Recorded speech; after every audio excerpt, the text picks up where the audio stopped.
Good morning to all of you. I'm very excited to be here, excited to be presenting. It's my first time presenting in this format. I have gone through and watched some of the previous presenters in this circuit, and I am really honored to be able to share this platform with speakers of such high expertise. Also very excited to see some of my colleagues from Atipes and El Salvador here today. Um, I'm going to talk today about foreignizing interpretation in Central America with the idea of sharing enough theory and context to start building a community of practice around these topics. And I will get into those, um, immediately. I won't repeat much of the very gracious introduction that Jen and Cristiano gave with the bio. I can share that I've been in El Salvador for the last 25 years, got here as a volunteer for a cross-border solidarity organization. Um, and in my heart, I still carry the values of community organizing, popular education, and political mobilization. But I have found that I am a much better translator and interpreter than any of those things. Um, Given that, uh, I've continued to do that for the last 10 years as a conference and diplomatic interpreter and a proud graduate of the TNI program at UMass, as well as the UWW Interdisciplinary Studies Bachelor's. Let me get right into the argument today. What I'd like to share is that in many places in the world, and especially sensitive contexts such as Central America, the pursuit of the goals of fluency and neutrality in interpretation can unintentionally obscure meaning and reinforce existing power imbalance. Given that, we as practicing interpreters may ethically choose to preserve the foreignness of a message rather than domesticating it to ensure authentic understanding and to challenge the existing asymmetries. There is solid theoretical grounding for this argument, and it is an argument that I certainly didn't come up with myself, and I won't endeavor to champion it here in that way. Um, but in this presentation, I will attempt to share enough context and context from our working environment in Central America to enable a discussion in which we can all be on the same page. The argument is not very controversial, and it does have footing in lots of discussions on ethics and postcolonial translation and the power turn in translation studies. That said, in many cases, there are good reasons for fluency and transparency as goals in our interpretation. A rendition that's too literal can undermine fluency and obscure original meaning. Rendition that doesn't sound natural in the target language can put the faithfulness of the interpretation itself in doubt. And I'm sure that we have heard from our colleagues, mentors, and clients, especially, that the less a rendition sounds like interlingual interpretation, the more trust it inspires that it is true and faithful and transparent.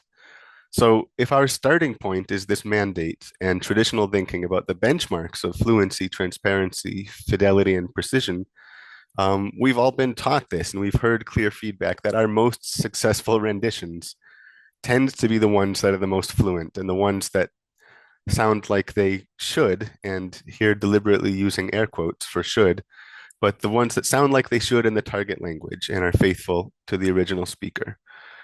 To meet those benchmarks, as interpreters, we have plenty of clear guidelines for that.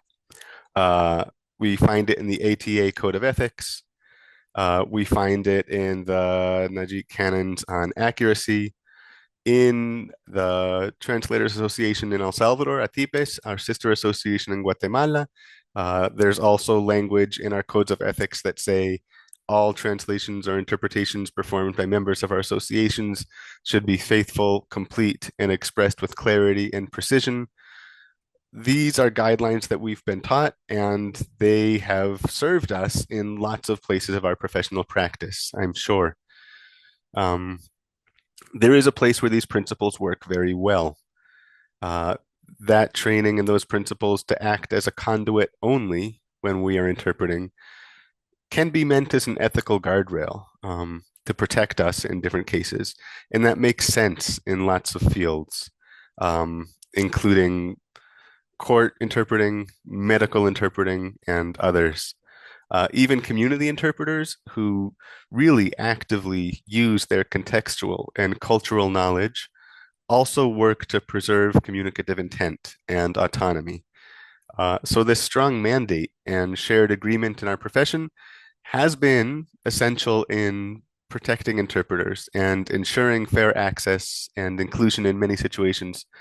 And really, my respect to community interpreters who are magicians in finding this line between cultural bridging and communicative fidelity while upholding standards that protect them and their clients.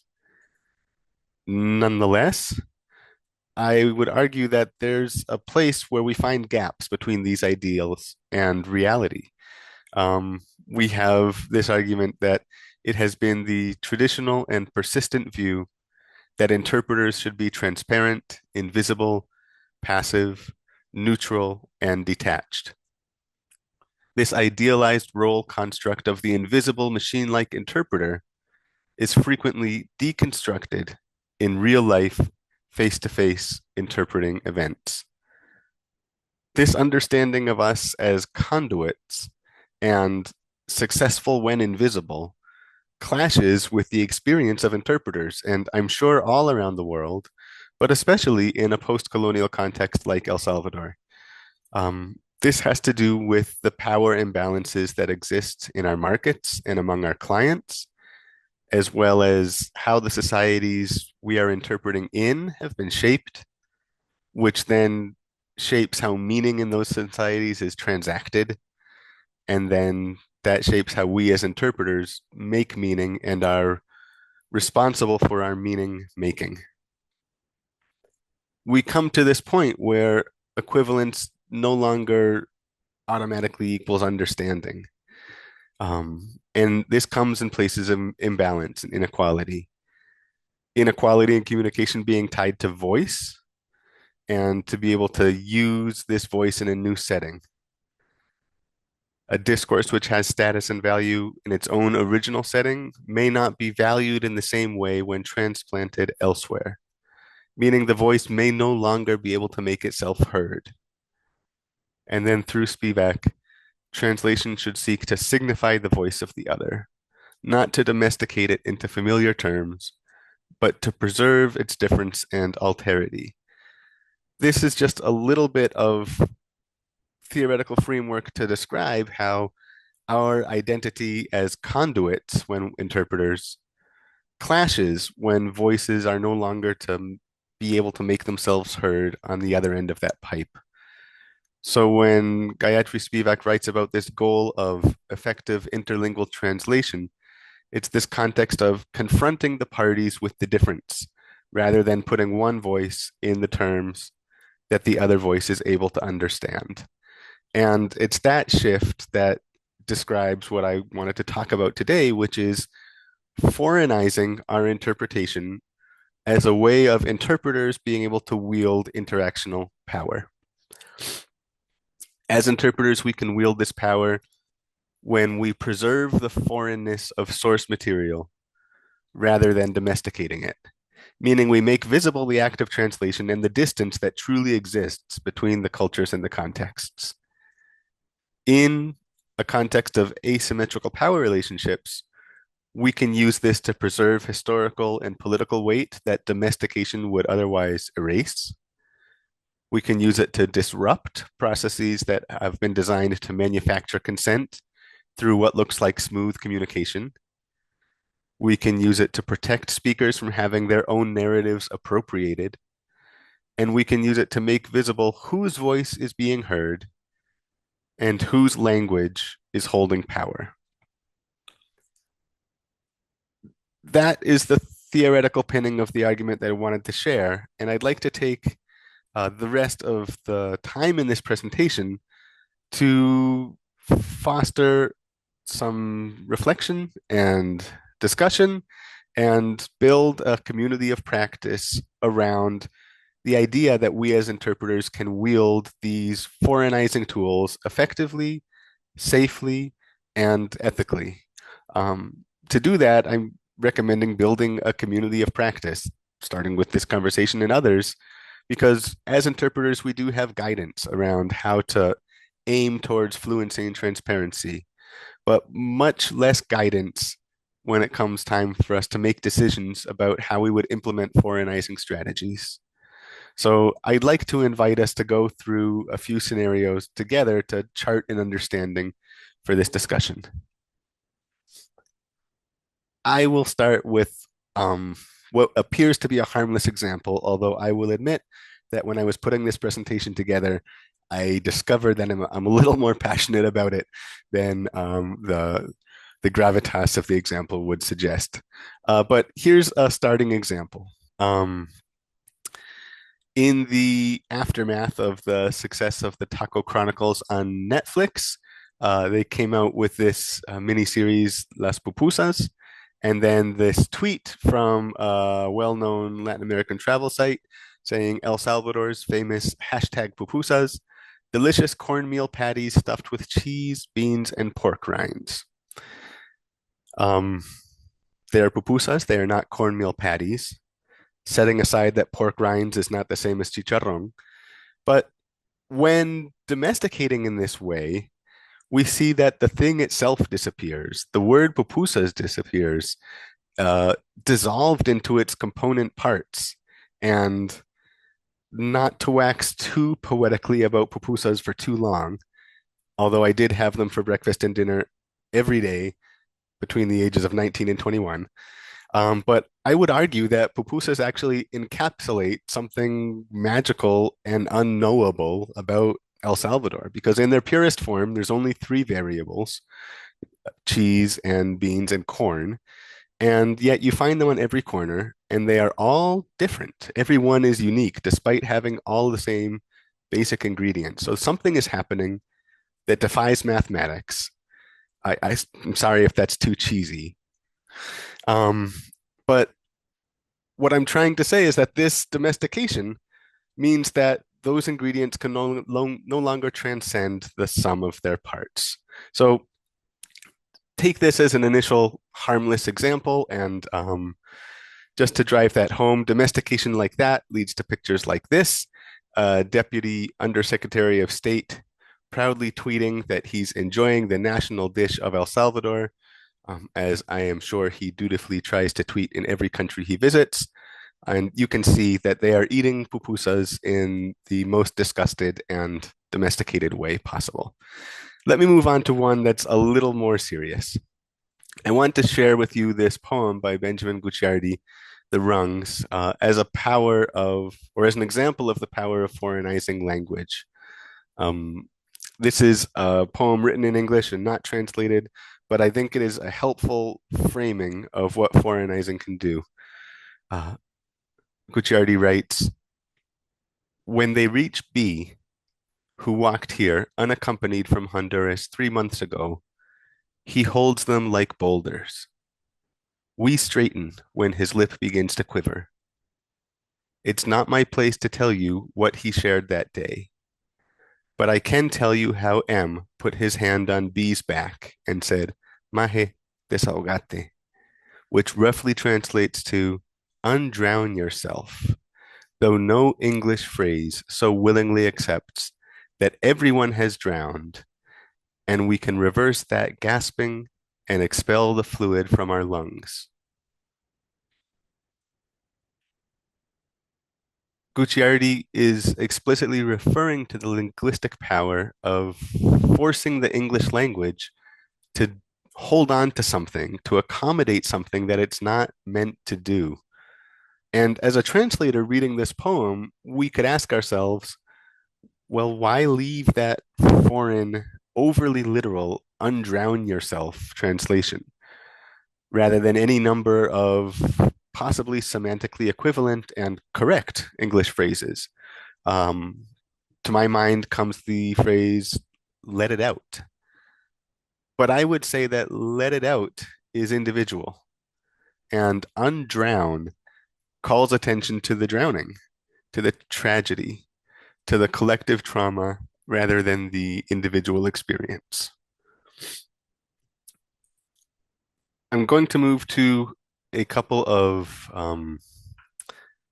scenarios now, and these scenarios are drawn from personal experience interpreting in Central America over the last decade or so. Um, I will share the scenarios and then invite in the chat people to share how they would address the scenarios. And for most of them, I will give you choices and cue you to that. But let me start with this one. Excuse me. Let me start with this one. You are interpreting for an encounter between a visiting international solidarity delegation and a rural community in Guatemala.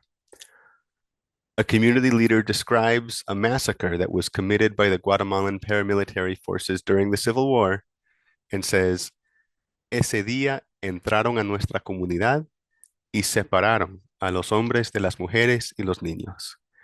A los hombres los llevaron hacia la montaña y los desaparecieron. Recordamos y seguimos buscando a los que fueron desaparecidos. For those without Spanish in their combination, this is that day they came into our community and separated the men from women and children. They took the men into the hills and los desaparecieron. We remember and continue to look for the desaparecidos. These are constructions from the English verb to disappear, but used in an unnatural or unsyntactic way in English, literally to disappear someone or the disappeared. So, how do we treat the phrases and terms los desaparecieron and los que fueron desaparecidos? I would say that the clearest and most domesticated equivalence for that probably has some permutation of the English phrase missing persons, or maybe they were kidnapped. When we listen to the story, and if you know the context of Central America and the fact that the massacre in question occurred decades ago, the most likely honest and clear description of what those verbs are referring to is probably actually to murder, and they were murdered. Could we build a phrase around, we will remember the dead, or we will continue searching for our loved ones? The United Nations has clearly thought a lot about this, and they have a middle ground option where they talk about victims of forced disappearance, which is a technical term and it maintains word for word equivalence, but works around kind of the janky syntax of to disappear as a verb or the disappeared as a noun. That said, we can further foreignize the word level equivalence by maintaining foreign sounding syntax. And we can say, they took the men into the hills and disappeared them there.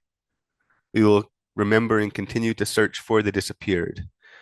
It's an unnatural construction that could signify to the listener that we are dealing with an unnatural action. So let me invite people to take to the chat at this time and put yourself in this scenario. You're the interpreter of this, excuse me, you're the interpreter of this testimony. How would you proceed? It, how would you handle, maybe just in one or two words, these phrases, los desaparecidos and los desaparecieron? Go ahead and take to the chat now, and I'll read out a few.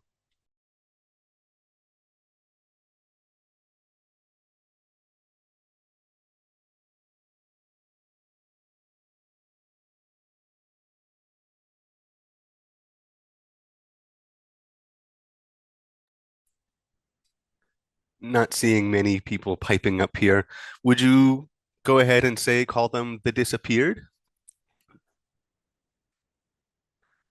I see. So one say the disappeared, they were disappeared, or they disappeared them.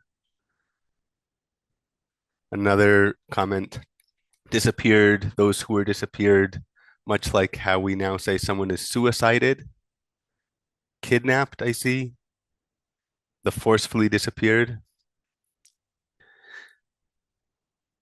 taken. Interesting options. And I think all of those options are valid. Um, there's lots of ways to proceed with it, and I see wiped them out. I've used taken, disappeared. I'm glad to read these different choices, and I appreciate that.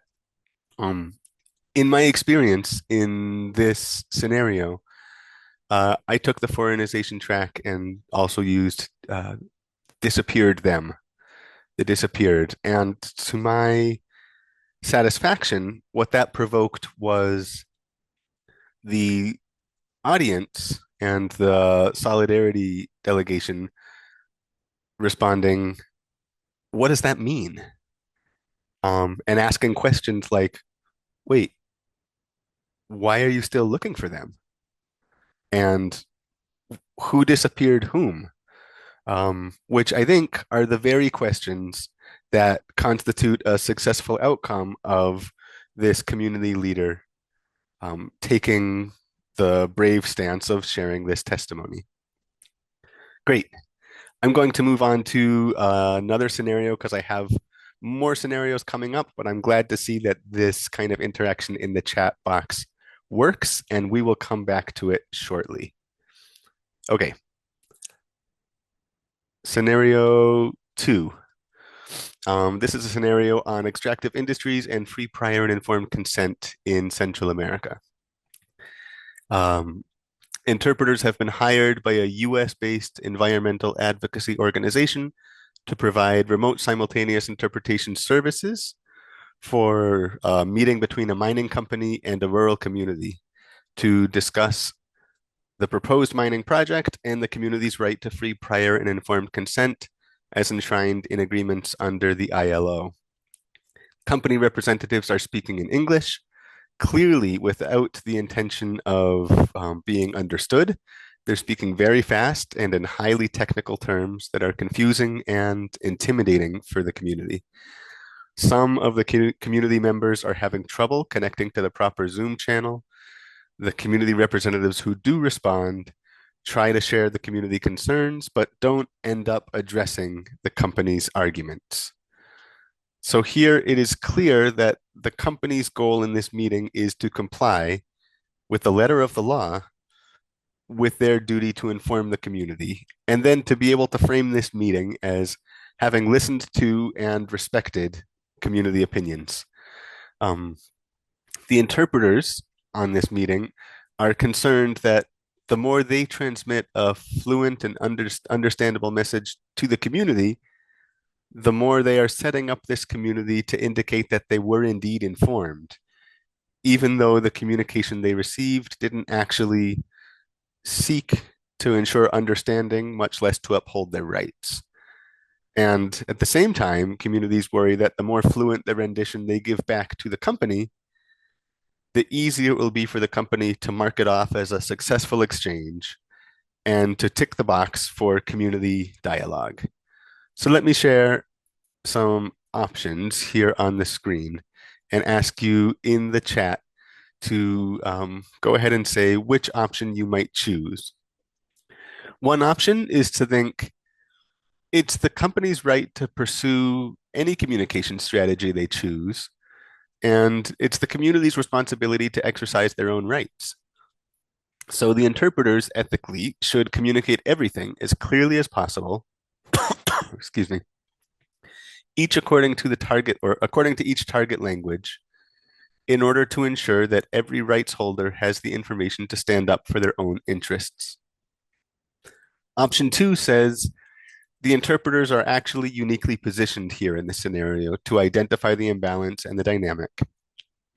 And they might conclude that the presence of smooth communication gives an illusion of consent, and thus decide to preserve the obstacles to communication. Option 3 says, hey, we're not court interpreters. We're not playing by those rules. The interpreters should raise their concerns with the client the environmental advocacy organization, or include explanatory commentary for either party or both. And I see there's a question in the chat, who's paying the interpreter, and that's mentioned here in option 3. It is the environmental advocacy organization who's paying the interpreter. Yeah. So go ahead and take a look at those. Put yourself in the position of those interpreters on this remote simultaneous interpretation assignment and think about what option you would choose. Um, what track you would choose, whether domesticating, foreignizing, or something else. What option you would choose here. I will read you in the chat.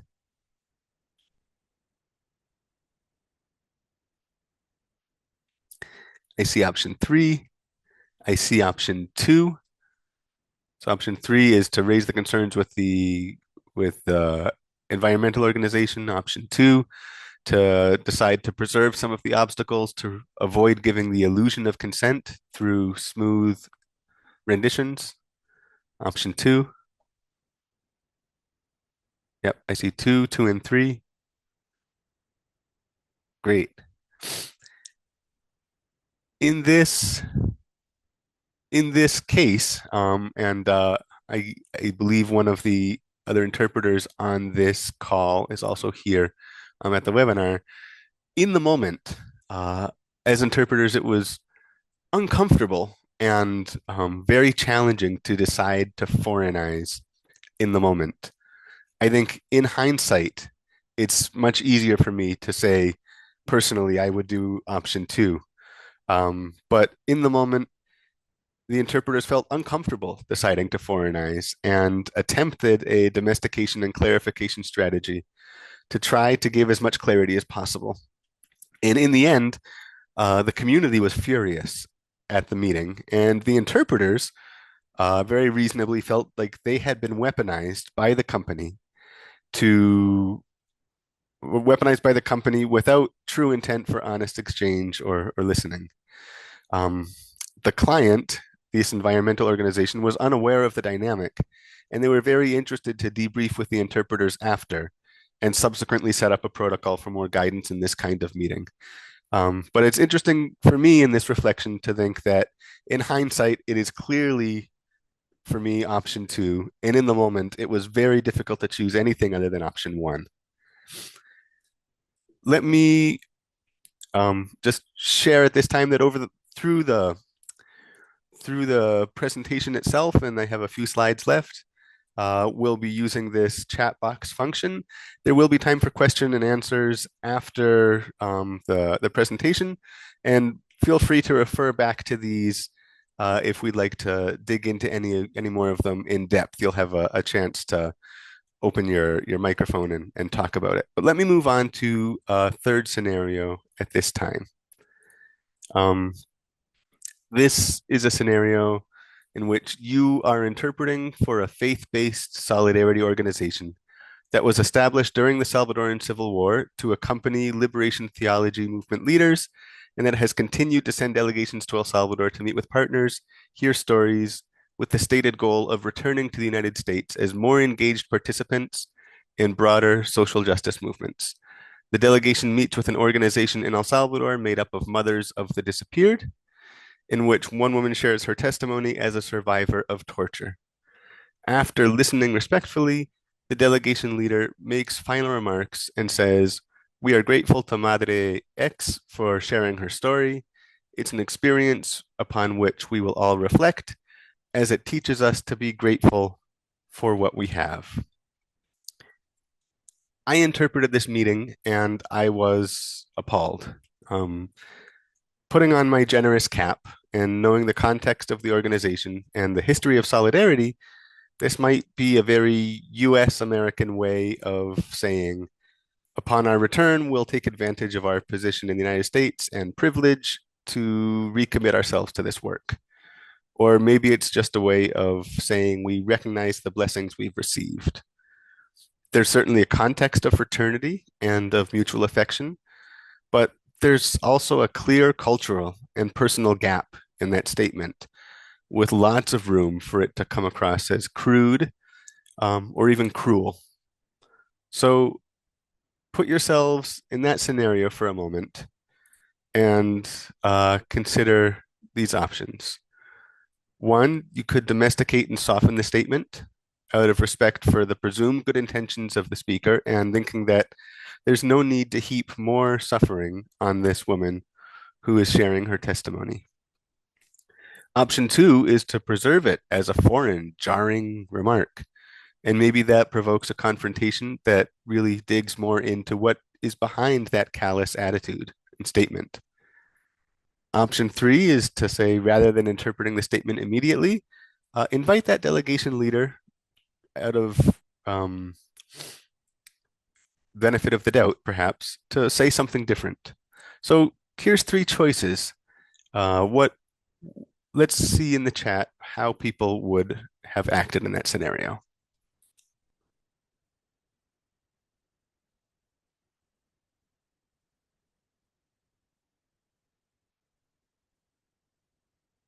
Do we soften the statement?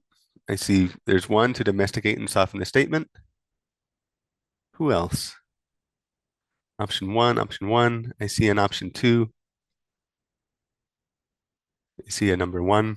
Yeah, it's tricky. A comment here, I've been in similar scenarios. Depending on the relationship with the delegation, I've used one and three. Cultural interpretation depends on my relationship with the client, could be one or three. Mm-hmm. Yeah.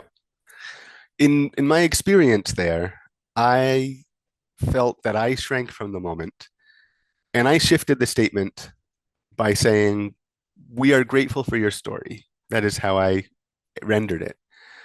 And then decided never to interpret for that client again. Um, it crystallized for me this understanding that some of the extractive models that we're dealing with in Central America aren't limited to resources or gold, water, or bananas. Um, they can be personal, and these delegations can be mining their own engagement with people in Central America as a way to validate their own worldview and feelings.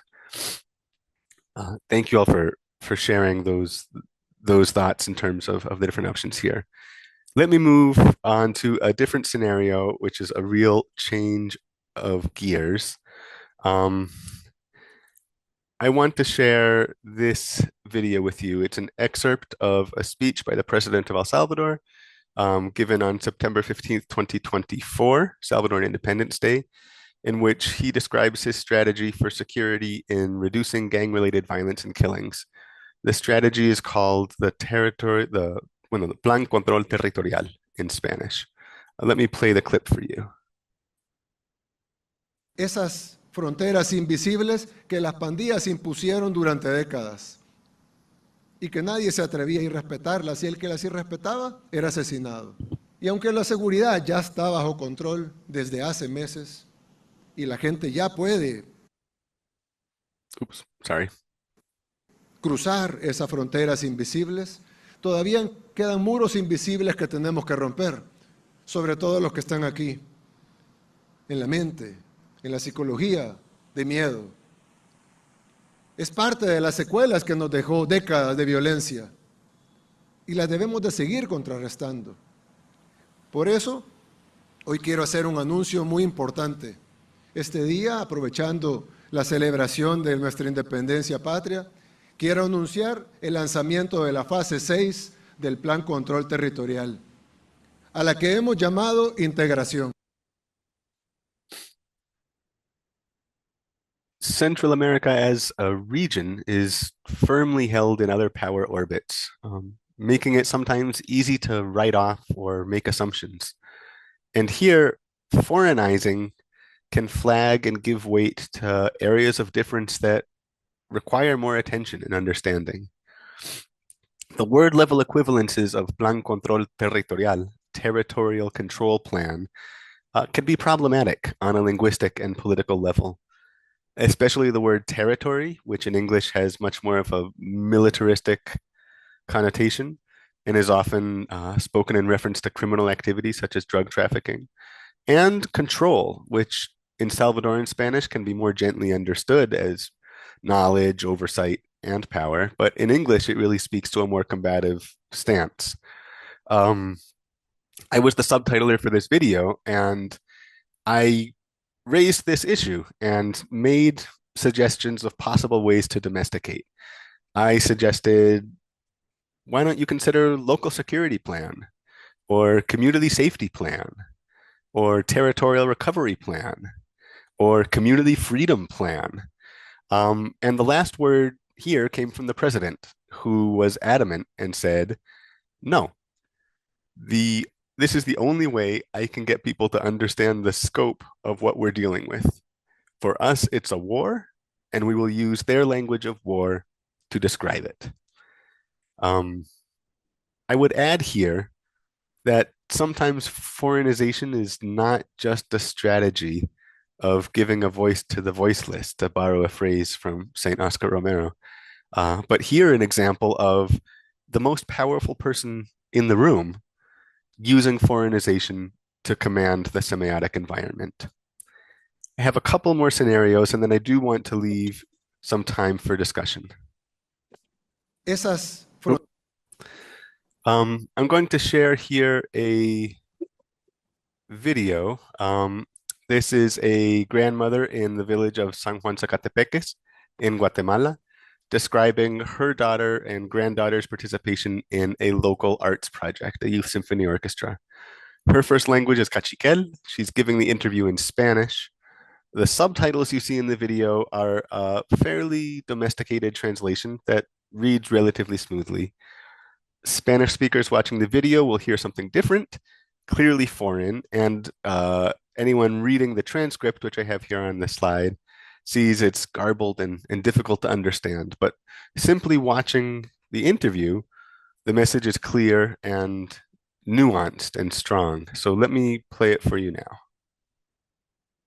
Ese, ese me alegre con ella porque fíjese que se le echó de primer lugar hasta sí ha venido, hace 15 años ya ha venido ella, pero que sí, ya lo está aprovechando porque ya está enseñando adelante a los niños más y es lo que yo estoy, ahí está la, como dice una cosa, ahí está la ventaja. ¿Qué día van a hacer un concierto cualquiera? Yo antes, ¿por qué? Porque estoy apoyando a mi hija y mi nieto, porque solo yo me quedo, pues no es justo. Nosotros que tenemos que nos vamos, hay su hermano, todos sus hermanos, que el varón, nos vamos, mi hija, a apoyar. El papá, nos vamos a ir a apoyar a nuestro hijo, porque miramos a dónde está.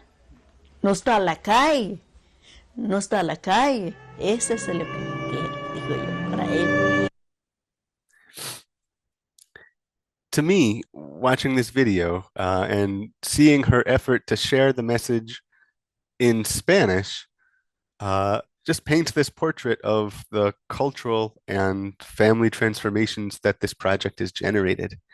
So, when interpreting this rendition, and I'll invite you back to the chat box, when interpreting her rendition, if you were to interpret this statement by her, how much of the foreignness should be carried across and how? Let me give you two choices. Choice A is to take the approach that we're not dubbing her speech, we're interpreting it. And so any attempt for us to replicate the subtleties of her struggling to go from Cachiquel to Spanish would fail.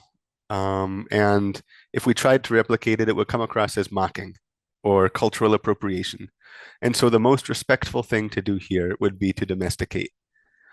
Or option B, to think, well, we can preserve some of the foreignness here through syntax and word choice or cadence or tone, and that this one's going to be up to the audience, and that they have to receive our rendition as interpreters as one of multiple streams of information, but also look and listen and understand for themselves to get the rest of the dynamic. So I'd like to invite you back to the chat box here to say, A, do we domesticate out of respect? Or B, do we preserve some foreignness and move this responsibility to the audience?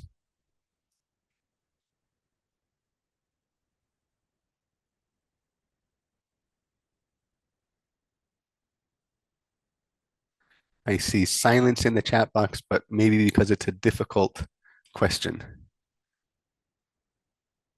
Yeah,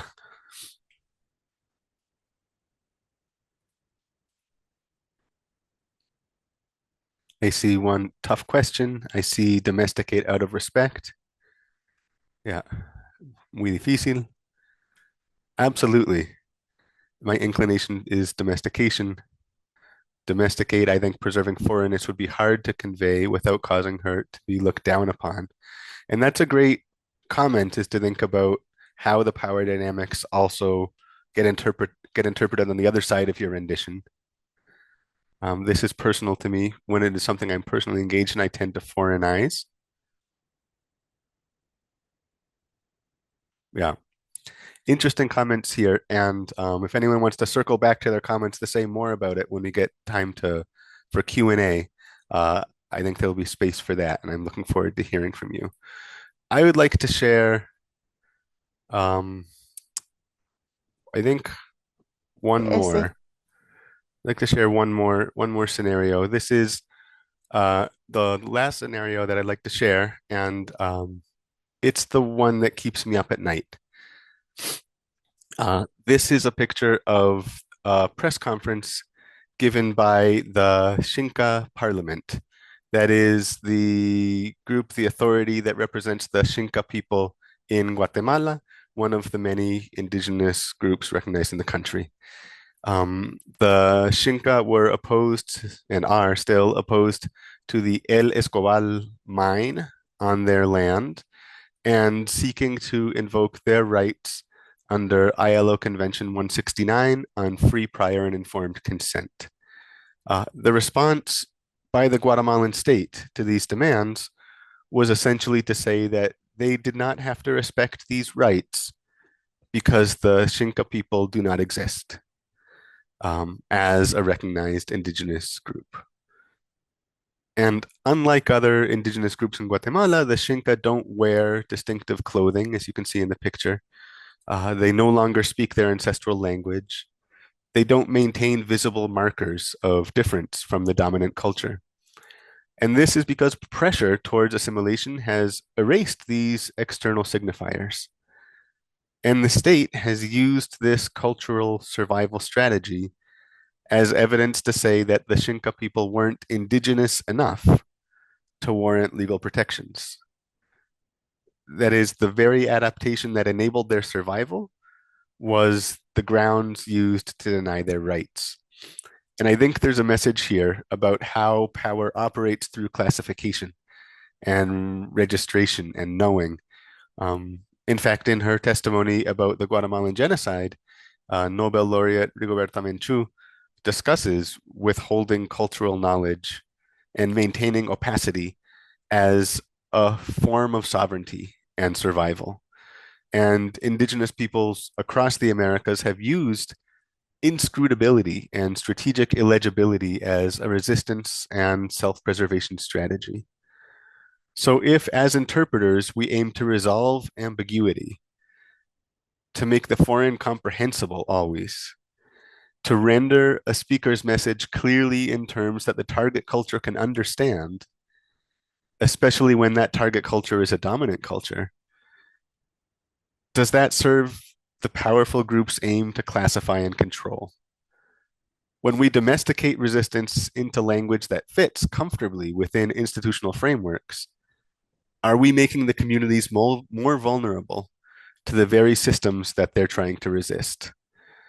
There's no safe position here in an asymmetrical power structure, but refusing to resolve neatly and preserving strangeness and protecting ambiguity is not always a failure of communication. It can be a survival strategy. And that's what I would end with, to say that as interpreters, especially in asymmetrical contexts, we can easily be weaponized to give the impression of equality in an imbalanced relationship. It's not always clear, as we've seen, what the right choice is, but it is a choice that working interpreters in Central America are making. And even though we have plenty of guidance around fluency and transparency, there's not much of a community of practice around foreignizing. But when we don't actively make this choice, we default to serving power. I'll close with that, and I will stop sharing my screen here in a moment, and I would be happy to circle back to any parts of the conversation people would like to return to, questions, anything else. I'm really pleased to have been able to share this with you, and I would love to be able to hear what others have to say.